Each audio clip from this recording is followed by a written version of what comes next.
स्वागत है आपका SA क्राइम न्यूज़ में। आइए नजर डालते हैं आज की मुख्य खबरों की ओर और हमारे साथ बने रहने के लिए चैनल को सब्सक्राइब करें और बेल आइकन दबाना बिल्कुल भी ना भूलें। बहेड़ी में हुजूर की शान में गुस्ताखी करने महंत नरसिंह नंद पर कार्रवाई की मांग का ज्ञापन SDM बहेड़ी को सौंपा। इस्लामी मुआशरा कमेटी की ओर से नरसिंह नंद पर मुकदमा दर्ज किए जाने की मांग की। दरअसल दिल्ली में 2 मार्च को प्रेस कॉन्फ्रेंस में डासनर गाजियाबाद देवी मंदिर के महंत व कट्टरपंथी नरसिंह नंद सरस्वती ने हुजूर मोहम्मद सल्लल्लाहु अलैहि वसल्लम की शान बेहुदा गुस्ताखी की है, जिसके देश भर के मुसलमानों में महंत नरसिंह नंद के खिलाफ आक्रोश फैल रहा है। नरसिंह नंद ने जो बेहुदा आपत्तिजनक शब्द कहे हैं उसे दुनिया का कोई भी मुसलमान बर्दाश्त नहीं कर सकता।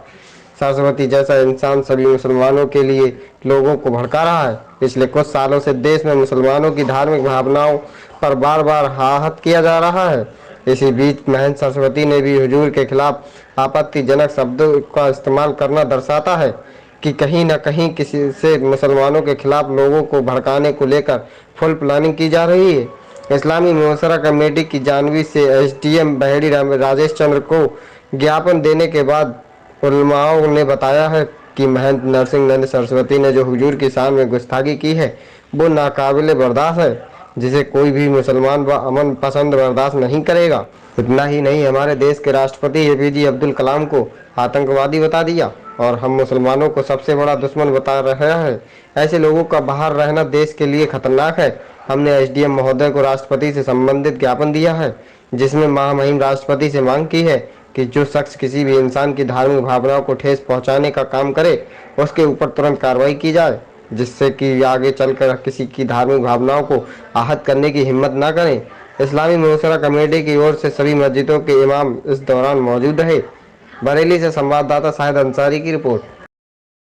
में नहीं बल्कि पूरी दुनिया में है कि हमारे, अब मैं उन्हें परम पूज्य कहूँ, हम लोग तो बेअदबी से बात करते नहीं हैं, लेकिन वो अदब के अब लायक नहीं है, जिनका के नाम नरसिम्हानंद सरस्वती जो पीठाधीश्वर हैं और एक जगह के एक मंदिर के मठाधीश हैं। बताइए आप, तो ऐसे शख्स ने जो इतना बड़ा परम पूज्य है, जो इतना बड़ा कौम का अनुयायी है, उसने ऐसी गुस्ताखी की है कि मोहम्मद साहब जो इस्लाम के पैगंबर हैं, बल्कि वो पूरी दुनिया के पैगंबर हैं, अमन शांति के दूध हैं, उनके बारे में ये गुस्ताखी की है कि वो बेराह थे और तरह तरह के उन पर लक्षण लगाए हैं, इल्ज़ाम तराशी की है और इस तरह की गुस्ताखियाँ की हैं जो काबिल बर्दाश्त नहीं है। आप बताइए कि हम और आप इस हिंदुस्तान में रहते हैं कि जहाँ तरह तरह के मज़ाहिब हैं, तरह तरह की कौमें हैं, हम मिलजुल कर रहते हैं यहाँ भाईचारे से, अमन शांति के साथ। हिंदू अपने हिसाब से पूजा पाठ करते हैं, मुसलमान अपने हिसाब से अपनी नमाजें मस्जिदों में पढ़ते हैं और यही हमारा संविधान कहता है, जो बाबा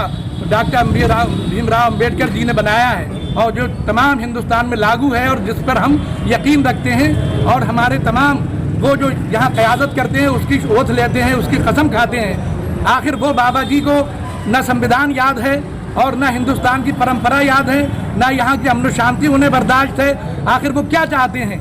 वो भाईचारे को बिगाड़ना ही तो चाहते हैं, वो हिंदुस्तान में बंटवारा ही तो चाहते हैं, वो हिंदू मुसलमान को लड़ाना ही तो चाहते हैं। तभी तो उन्होंने ऐसी बात की है। हमारा कौन सा मुसलमान या कौन सा मौलाना, कौन सा अल्लामा ऐसा है कि जो श्री राम जी के बारे में, श्री कृष्ण जी के बारे में या दीगर मज़ाहिब के जो नुमाइंदे हैं और उनके जो पीर पैगंबर हैं उनके बारे में कोई गुस्ताखी कर सकता है? हमारा दीन सबसे पहले यही सिखाता है इस्लाम कि हम जहाँ अपने पीर पैगंबरों की इज्जत करें वहीं दूसरे तमाम दीन के मानने वालों की और उनके तमाम बड़ों की इज्जत करें।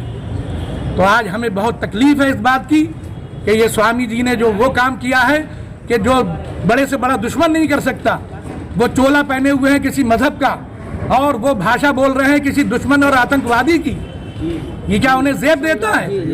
इसलिए घोर निंदनीय है हिंदू मुसलमान को और बल्कि सिख ईसाई तमाम बिरादरान वतन को इसकी निंदा करना चाहिए और निंदा ही नहीं करना चाहिए, बल्कि हम प्रशासन से यही कहेंगे और हमने एहतजाज यही किया है। पूरे हिंदुस्तान में इसी बात पर एहतजाज हो रहा है कि उन्हें गिरफ्तार करके वो दफ़ाएं लगाई जाएं कि जो पीर पैगंबरों की शान में गुस्ताखी करने वालों की लगाई जाती है और उसकी एक ही सज़ा है कि उन्हें फांसी दी जाए या सरतन से जुदा करा जाए। क्या भला ऐसे पीर पैगंबर की शान में गुस्ताखी करके कोई हिंदुस्तान में कैसे रह सकता है? गुस्ताखे रसूल की एक सजा, गुस्ताखे रसूल की एक सजा। ये वो तमाम बहेड़ी के अइम्मा किराम हैं जो मसाजिद में इमामत करते हैं, नमाजें पढ़ाते हैं, और वो उलमा हैं, वो मशाइख हैं, यानी जो कौम की पूरी क्रीम है, और ये वो बेचैनी का इजहार कर रही है। यूँ तो और लोगों ने भी मेमोरेंडम दिए हैं अपने तौर पर, चूँकि इस वक्त दफ़ा 44 का भी निफाज है, लेकिन हम देख रहे हैं कि इतना मौका दिया हमारे एसडीएम साहब ने, हम उनके आभारी हैं कि हमें अपनी बात कहने का और मेमोरेंडम लेने का और आगे तक बढ़ाने का और इस पर अमल कराने का उन्होंने वायदा किया है।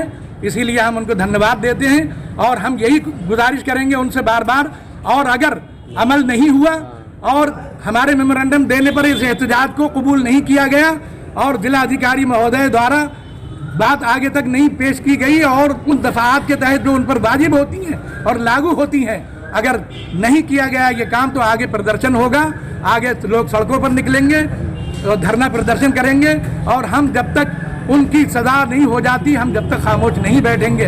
इसलिए इस पर अमल किया जाए और अमन शांति को बहाल रखा जाए और जो संविधान कहता है उसके तहत सजा दी जाए। रसूल की एक सजा। ये नरसिम्हानंद सरस्वती के जरिया जो लगातार बयानात दिए जा रहे हैं, एक बयान तो उन्होंने दिया जिसके खिलाफ FIR लगातार दर्ज कराए जा रहे हैं लोगों की तरफ से, लेकिन उस FIR के डर की वजह से जो लगातार फिर वो बयानात में अपने गुस्ताखाना शब्द इस्तेमाल कर रहे हैं। एक तो होता है कि इंसान ने गलती की और उस गलतियों पर उसे एहसास हुआ कि हमने जज्बात में आकर गलती कर डाली और लोगों ने FIR किया। अब जब FIR किए जा रहे हैं तो फिर वो लगातार इसी तरीके से गुस्ताखाना शब्द इस्तेमाल कर रहे हैं। मैं गवर्नमेंट से गुजारिश करूंगा कि अगर उन्हें जल्द से जल्द गिरफ्तार नहीं किया गया तो आप देख रहे हैं कि मुल्क हिंदुस्तान में कोरोना का संक्रमण जो है लगातार बहुत तेज़ी के साथ बढ़ रहा है। तो कहीं ऐसा ना हो कि एक तरफ कोरोना बढ़ रहा हो, जहां हम लोगों से एक दूसरे से दूर जाने के लिए कह रहे हो, कानून लागू कर रहे हैं, और कहीं ऐसा ना हो क्योंकि ये मुसलमान अपनी नबी की शान के लिए, अपनी नबी के नामूस की हिफाजत के लिए अपनी जान, अपनी औलाद की जान, अपना तन मन धन सब कुछ कुर्बान करने के लिए हमेशा तैयार रहता है। तो वो रोडों पर भी निकल करके मुकम्मल जिस तरीके से किसान अपनी दुनियावी जिंदगी को खुशगवार बनाने के लिए लगातार कई महीनों से दिल्ली के सरजमीन पर आंदोलन कर रहा है, इसी तरीके से मुसलमान सड़कों पर उतरेंगे। फिर वो कोरोना का और किसी चीज़ का जो है फिर जो है डर नहीं होगा, यानी दिल में खौफ नहीं होगा, क्योंकि जब हम अपनी नबी के लिए, उनकी जो है नामूस के लिए अपनी ज़बान के ज़रिया, अपनी जो है तन के ज़रिया, अपनी मन के ज़रिया, अपनी जायदाद के ज़रिया, अपनी औलाद के ज़रिया अगर हम उनकी जो है हिफाजत नहीं कर सकते तो फिर हमारा इस दुनिया में रहना बेकार है। क्योंकि हम ऐसे लोग हैं कि ना तो किसी के महापुरुषों के बारे में गलत शब्द जो है बयान करते हैं और ना अपने महापुरुषों के बारे में गलत शब्द को बर्दाश्त कर सकते हैं। हमारा बच्चा अपनी नबी पर, अपनी नबी की हुर्मत पर जान देने के लिए तैयार है।